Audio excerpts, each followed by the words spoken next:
People love Forrest Gump. This fictional character in the 1994 Hollywood movie was an ultimate underdog. Forrest! My name's Forrest Gump. Forrest Gump. Nobody gives a husky shit who you are, pussball!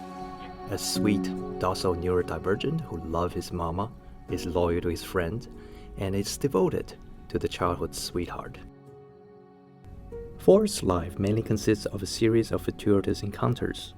Bumping from one tall tale to another, Gump managed to survive some tumultuous times and emerges as a war hero, a celebrity, and a success. That's him right there. Nobody would have guessed that 28 years later the film would have increased in its controversy. Sorry I had a fight in the middle of your Black Panther party. Back in the mid-90s, the debate on its popularity quickly turned political, and many saw it as a piece of conservative propaganda. Anyway, we're here today to help celebrate the first 100 days of the Republican-controlled Congress. Many conservatives during the midterm election decided that the story served to discredit the social justice and progressive movement in the 60s. More recently, Eric Kong of IndieWire launched a scathing attack on the film in Forrest 25 Years Later, a bad movie that gets worse with age. He said, "Movies provide windows into the world and the way it fits together. This movie portrays political activism and hippie culture as a giant cartoon beyond Forrest's understanding, while presenting its apolitical stance as the height of all virtue. This know-nothing white man becomes a war hero and a wealthy man simply by chugging along, participating in a country that dictates his every move." Forrest Gump celebrates family values and obedience to the system over anyone who clashes with it. His childhood sweetheart Jenny suffers for her sins: sexual promiscuity, a bad taste in boyfriends, and hippie protests. Anybody want to go to San Francisco? I'll go. Far out! I agree that movies can't distance themselves from political ramifications, especially when such movies have deliberately stylized its depiction on so many politically charged scenarios. However, politics doesn't convince me on why this character continues to endear him to audiences throughout the decades. I like to analyze it on values that don't necessarily divide people along the party lines. If we see him through a scientific lens provided by a Harvard psychologist, we will see how Forrest's unique mindset outsmarts others by gumping on happiness.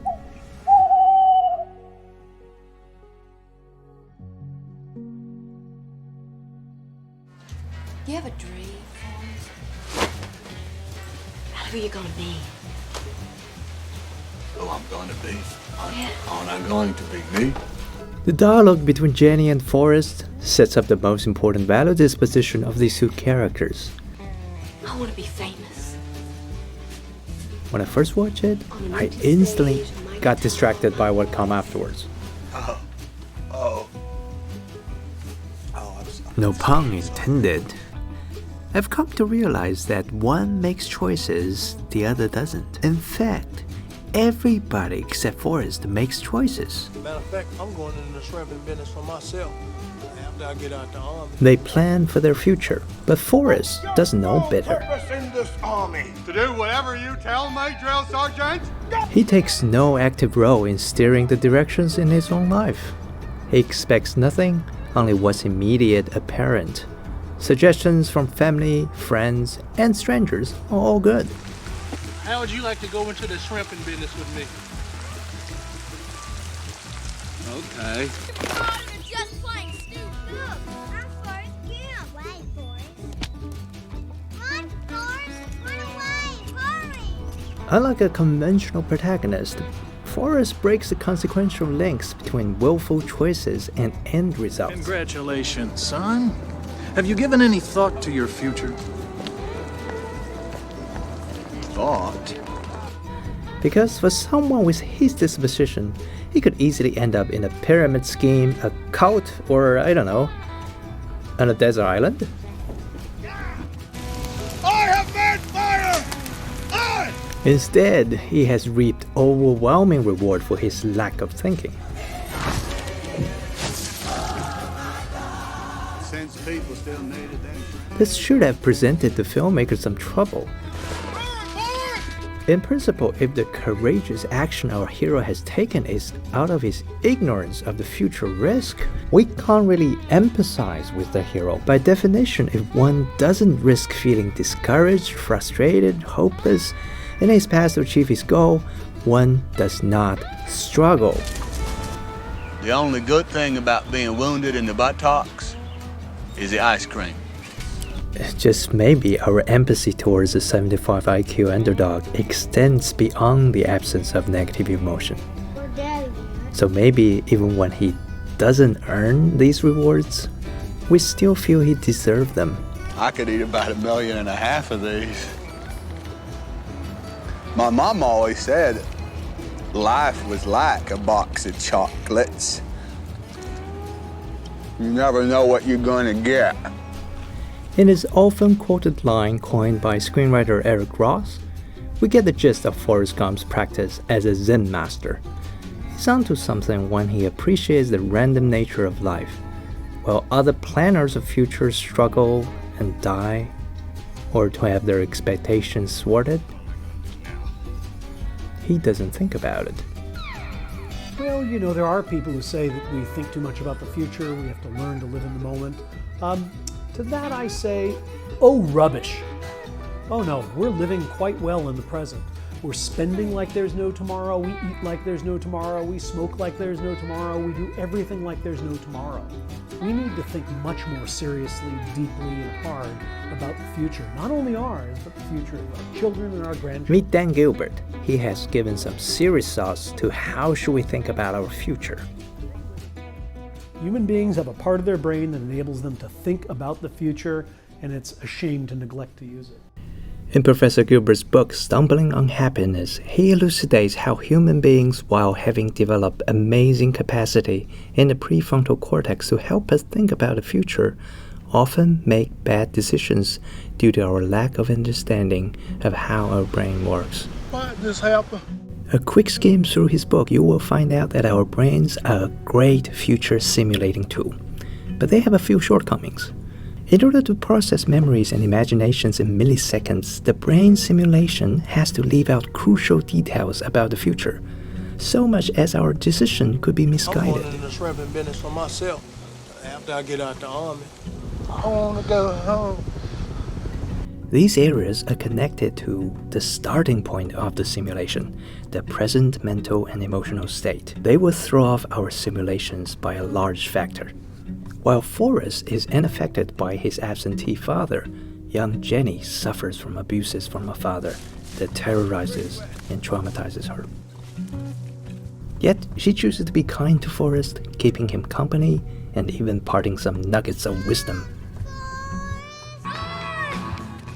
Just, if you're ever in trouble, don't try to be brave. You just run, okay? Just run away. Jenny eventually practices the same escapism. She exemplifies the heroic willpower to better one's circumstances.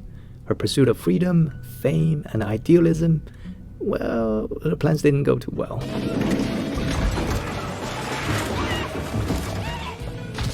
While Jenny knows with certainty what she wants to be in the future, I want to be a singer like Joe Baez. she can possibly fathom the cost and sacrifices her career choice would entail.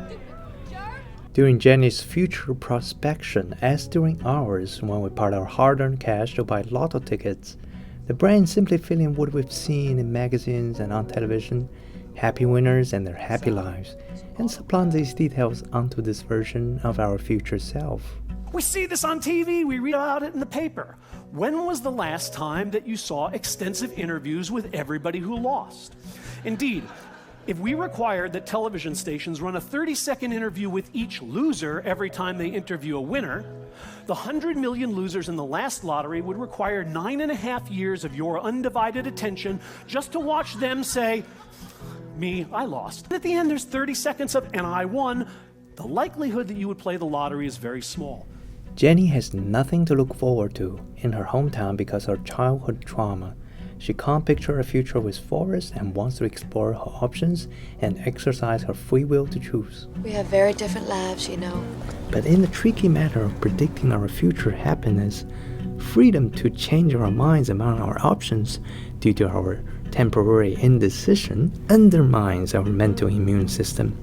In chapter 8 and 9, Rationalization, Professor Gilbert talks about the mental immune systems in our brain that generate synthetic happiness to help us deal with setbacks and trauma. The psychological immune system works best when we are totally stuck, when we are trapped. This is the difference between dating and marriage, right? I mean, you go out on a date with a guy and he picks his nose. You don't go out on another date. You're married to a guy and he picks his nose. Yeah, he has a heart of gold, don't touch the fruitcake, right? You find a way to be happy with what's happened.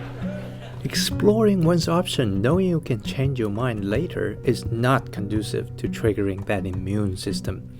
Inescapable situations fare better. Professor Gilbert elaborated this discovery in this TED Talk. Here's an experiment we did at Harvard. We created a photography course, a black and white photography course, and we allowed students to come in and learn how to use a darkroom. So you have to give me one, you have to make a choice, you get to keep one, and I get to keep one. Now, there are two conditions in this experiment. In one case, the students are told, but you know, if you want to change your mind, I'll always have the other one here, and in the next 4 days before I actually mail it to headquarters, I'll be glad to, headquarters. I'll be glad to swap it out with you. In fact, I'll come to your dorm room and give just, the other half of the students are told exactly the opposite. Make your choice, and by the way, the mail is going out, gosh, in 2 minutes to England. Your picture will be winging its way over the Atlantic. You will never see it again. Now, half of the students in each of these conditions are asked to make predictions about how much they're going to come to like the picture that they keep and the picture they leave behind.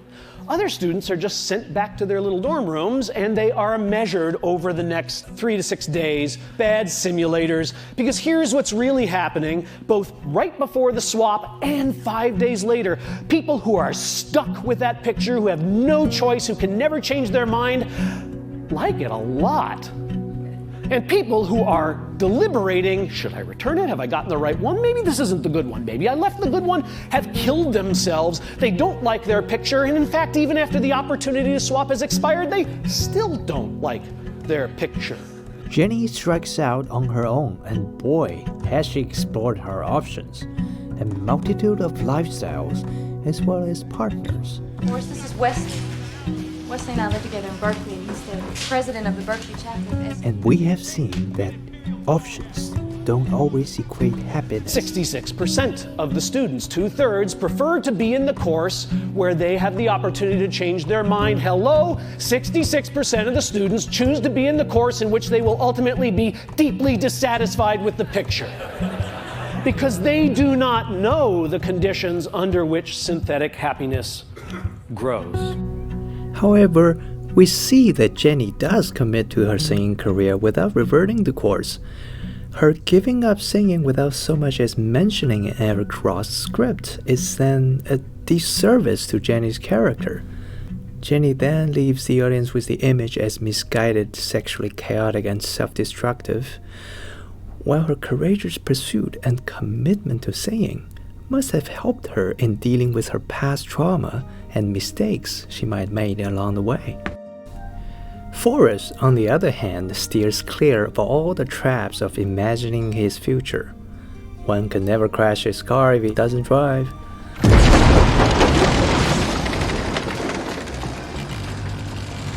Now we're either stuck with the idea that Forrest epitomized all the virtues associated with not thinking about the future, or leaving everything to destiny. What's my destiny, Mom? You're gonna have to figure that out for yourself. Life is a box of chocolates, Forrest. You never know what you're gonna get. I don't know if we each have a destiny,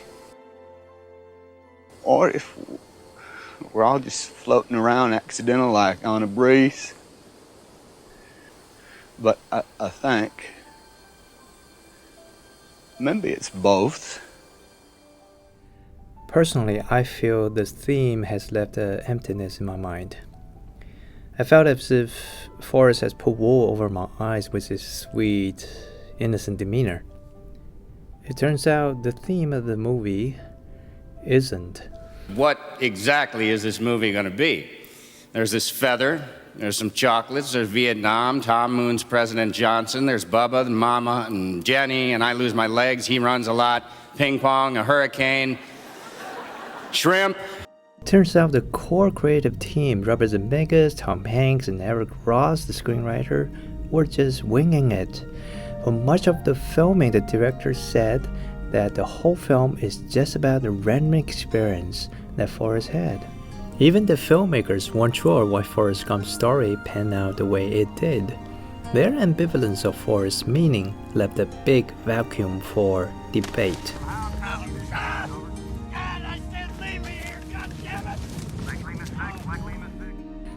Thank you so much for stumbling down the rabbit hole with me and analyzing what Forrest Gump is thinking.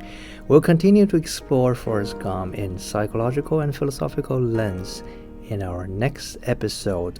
Be sure to subscribe and like and click the notification button so you won't miss the next episode.